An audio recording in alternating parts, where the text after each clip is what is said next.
Meanwhile, back at the community hall, the McNeil gathering is being given a bit of a treat. A viewing of a famous movie filmed on Barra in the 1940s.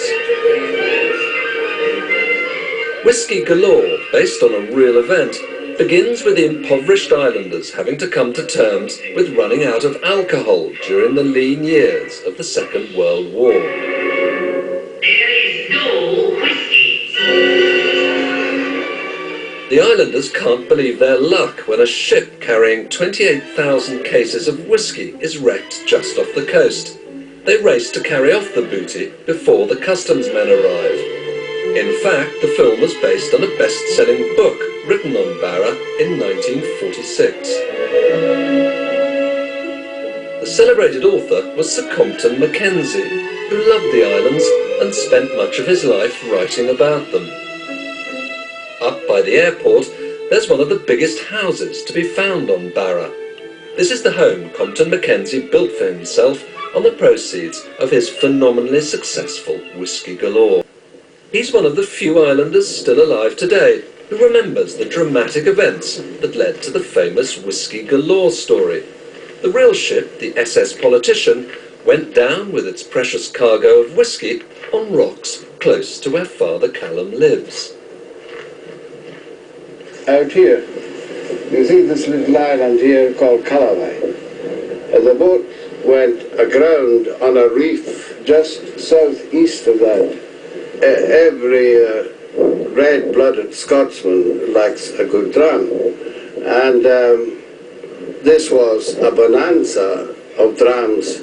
Of course, the customs and excise people got very excited about it all, and they were very, to our minds anyway, they were very petty about the whole thing.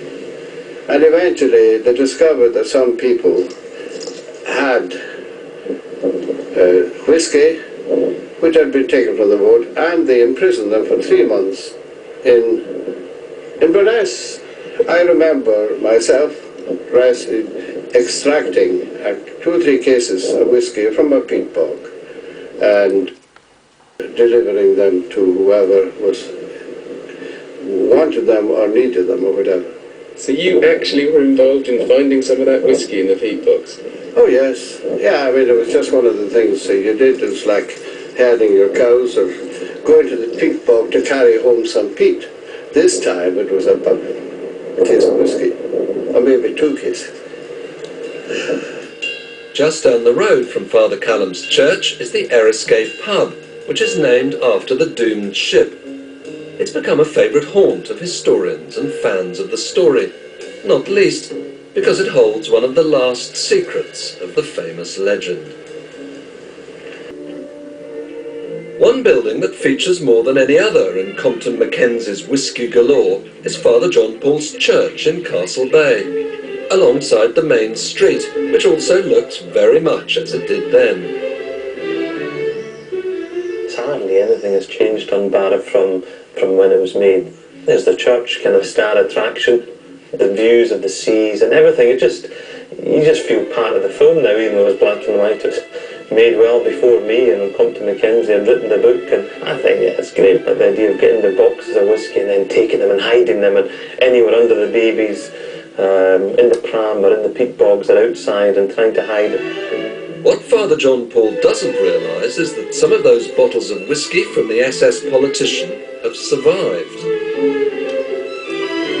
Father Callum's promised to take Father John Paul along to the Politician pub on Eriskay. But anyway, that's a bottle there. Well, one, have you got 1 or 2? Aye. You got 2? Now which one is that? Is that Highland Nectar? This is the Spey Royal. Oh, the Spey Royal, yeah. And the White Horse. And which one is this? White Horse. White Horse. Father Callum, are these bottles actually from the original ship, the Politician? I believe they are. Yeah. Yes, they are. Yeah. They are genuine bottles. No, I don't recall. Well, you can see them. I'm just even looking at the corroded. I don't. It was only found 2 years ago in a peapod. Sorry about that. Found in a peapod. In a peapod. No, it's really kind of soft smell. Because you know you get strong and peat smells, and really, those are very soft and... A little sip. A little what? A little sip. Well, I need a glass, I wouldn't like that. take it out of the No, box. I don't think you should. So Compton Mackenzie. So what exactly is he buried? Is he buried on Barra and where? Yes, he's buried in a very historic part of Barra. He's buried in Kilbar Cemetery.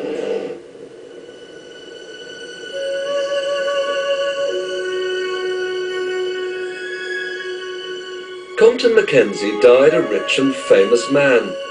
Many of the graves in this tiny churchyard are very grand indeed, except one.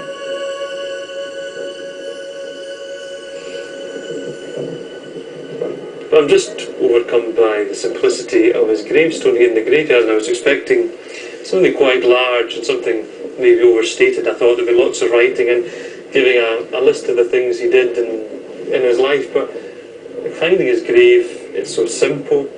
It's just his name and how long he had lived for. And probably made it a local, maybe a local granite here on the island. And the simple things in life are best, and I think it just sums it up. People know the name, and that's all you need to know. And you can read up on the internet or whatever, or read his books, and that's his legacy. And that's what you do. At the end of the day, you want to touch people's lives, and he's done that with his book. He certainly put Barra on the map.